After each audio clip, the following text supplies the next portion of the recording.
D'ailleurs, la discussion a démarré. Ci sama présentation, il y a Modou Awa qui me fait remarquer que dafa démissionné woon. Alors, j'y avais pensé tout à l'heure, mais li ma trompé mooy j'étais au dernier conseil des ministres sous Ablaye Wade et ma gisoon la fa. Vous y étiez. Donc, si vous aviez démissionné, vous y étiez en tant que quoi? En fait, non, j'avais démissionné et j'ai été rappelé.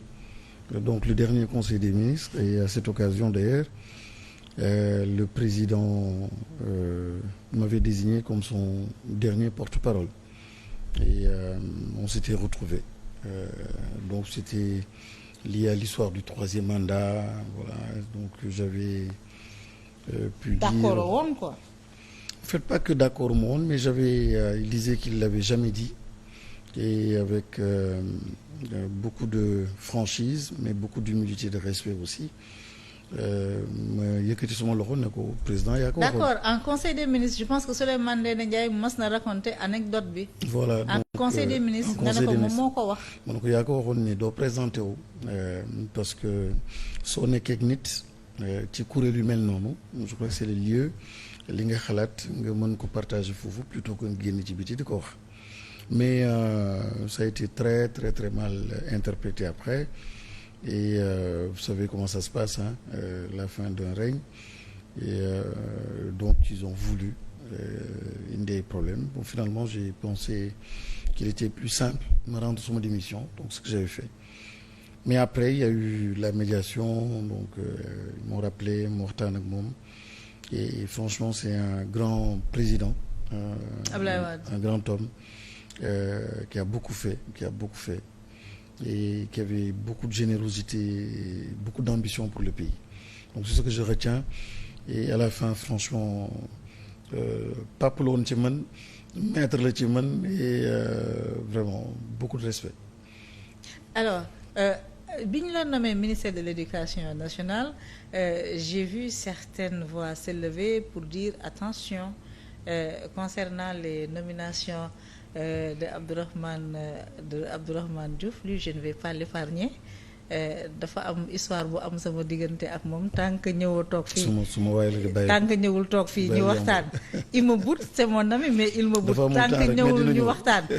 Man ak moom on est en conflit ouvert et je préviens madame. Alors ñu ne attention, il y a un conflit d'intérêts. Vous êtes dans le secteur de la formation professionnelle. Vous vous retrouvez ministre de l'Éducation nationale. Alors jàpp nga ne amul conflit d'intérêt. nga xam nga suñu amul torop lu ñuy wax rek, mais il y avait aucun conflit. Déjà am dara une entreprise mais nga bañ a nekk c'est comme par exemple quand on est maire qu'on démissionne parce que nee nañu bëgguñu cumuler ñaari nekk ministre. Jeex na soo nekkee tamit directeur d'école mu am benn conflit d'intérêt nga bàyyi poste directeur d'école mu jeex. Mais moi dans mon cas par exemple j'étais pas du tout directeur général depuis très très longtemps. Deuxièmement aussi je suis ministre de l'Éducation nationale, ça n'a absolument rien à voir avec le secteur enseignement supérieur, c'est-à-dire il n'y a pas du tout de conflit possible. Mais je suis pas du tout d'ailleurs dans les organes de direction. Voilà. De IAM. De IAM. Et puis Abdourahmane aussi, je pense que c'est le même cas. Maintenant, je pense que dafa am ñoo xam ne dañu bëggoon établir ay relations, mais amul vraiment amul quoi. Bien sûr, je suis du ma sànni li ma créé donc IAM suma entreprise mais keneen a koy gérer ak ñeneen a koy gérer depuis très longtemps d'ailleurs. J'avais fait venir Tidiane Sylla à l'époque moom moo nekkoon directeur général am benn moment mu am ñeneen tamit ñoo xam ne nekk nañ directeurs généraux yi. Maintenant en ce moment j'étais à l'Assemblée nationale, à l'époque aussi nekkoon naa ministre des télécoms, mais il y a vraiment pas de relation. De conflit amul benn conflit wax dëgg yàlla.